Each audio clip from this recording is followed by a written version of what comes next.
ఇది మరీ మొండి ఘటనలా ఉందే.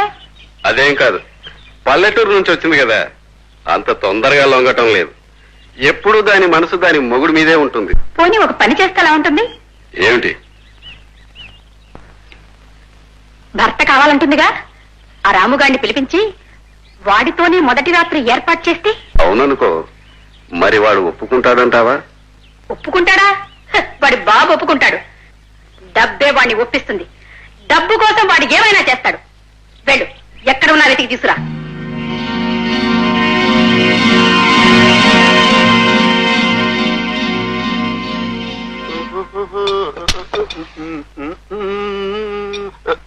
ఒరే సన్ను, అరే సన్ను, భలే ఛాన్స్. ఏంటది? గొప్ప ఛాన్స్. ఏమిటో త్వరగా చెప్పు. పెళ్ళే ఉన్నానా? పెళ్లి కాదురా, గర్భాధానం. ఏడ్చవులే. ఏడవటం కాదురా, నువ్వు పెళ్లి చేసుకుని వచ్చావే, ఆ అమ్మాయికి నువ్వే మొదటి రాత్రి జరిపించాలి. కొత్త అలవాట? కొత్త అలవాటు కాదురా సన్ను, అదేదో మహాపతివ్రతలా ఉంది. తాళి కట్టిన వాడే దాన్ని తాకాలట. అంతవరకు అది లైన్ లోకి వచ్చేటట్టు లేదు. అది లైన్ లోకి వస్తేనే గాని క్యూ కదిలేటట్టు లేదు. ఇన్ని ప్రాబ్లమ్స్ ఉన్నాయి. ఈ ప్రాబ్లం సాల్వ్ కావాలంటే నువ్వే రావాలి. కిరాయి? కిరాయా? సంతోషకరమైన వార్త చెప్తుంటే గర్భాధానం రా. ఒరే ఫాదర్, బిజినెస్ బిజినెసే. ఇదిగో, పెళ్లి చేసుకోవడానికి ఒక రేటు, గర్భాధానానికి ఒక రేటు, మోసం చేసి తీసుకురావడానికి మరో రేటు. ఏమంటావు? ఇదిగో 100. ముస్తే వేరే ఇంకెవరినైనా చూసుకో. వేరే ఎందుకు, నేను లేనా? ఒక్క రమ్ బాటిల్ ఇస్తే చాలు. అబ్బా, ఈ నసంతా ఎందుకు? 500 ఇస్తావా? సరే తీసుకో, పెందరాళే వచ్చేసే.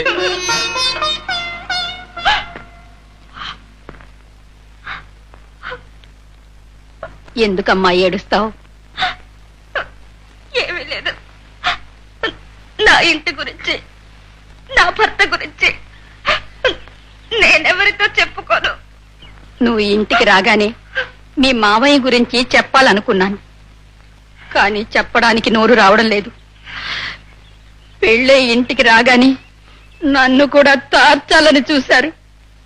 ఇప్పుడు నువ్వు ఇంటి కోడలున్న సంగతి కూడా ఆలోచించకుండా తాగడం కోసం డబ్బు తీసుకుని మా ఇంటికి ఒక పిల్లొచ్చింది రండి అని తీసుకువచ్చి ఈ రూముకు పంపించాడట.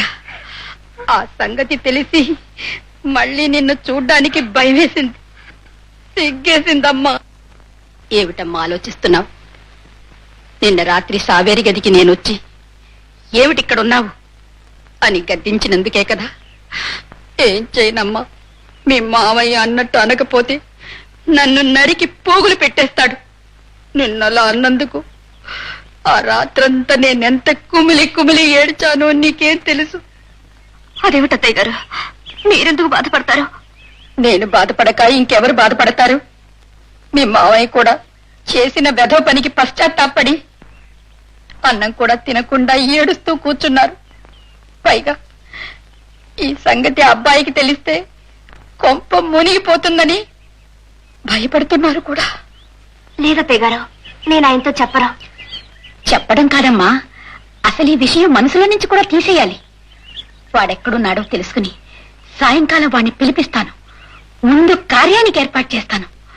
ముచ్చటగా 3 రాత్రులు గడిచిన తర్వాత నీ భర్తతో వెళ్ళిపోదువు గాని. బాధపడకమ్మా, సాయంకాలం సిద్ధంగా ఉంటావు కదూ? అలాగే అత్తయ్య.